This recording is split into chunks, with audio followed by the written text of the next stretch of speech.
Eur mesačne. Toľko by mali od apríla dostávať poslanci parlamentu, ktorí od začiatku roka strávili v rokovacej sále 4 dni. Súčasťou sumy sú aj paušálne náhrady, z ktorých sa neplatia dane a odvody.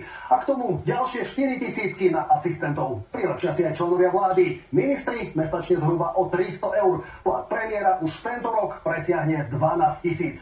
Stále je to však ďaleko menej ako prezident. Peter Pellegrini podľa zákona každý mesiac zarobí doslova ročný plat priemerného Slováka. Politikov sme sa dnes pýtali, či by v čase konsolidácie nechceli ísť príkladom.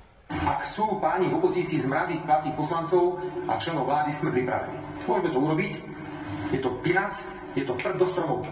Nevidím žiadny dôvod, aby platy ústavných činiteľov išli prudko hore. Bolo to absolútne neférové k ľuďom, ktorí zarábajú 400, 500 alebo 600 eur. Je to pre mňa tak principiálna otázka, že pokiaľ by sa mala situácia vyhrotiť, tak som pripravený aj spojiť hlasovanie o dôvere vlády Slovenskej republiky s týmto zákonom. A to, čo teraz, akože som predseda vlády, tak mám chodiť na hrdzavej škodovke a máme 1400 eur plat, však to tej verejnosti povedzme.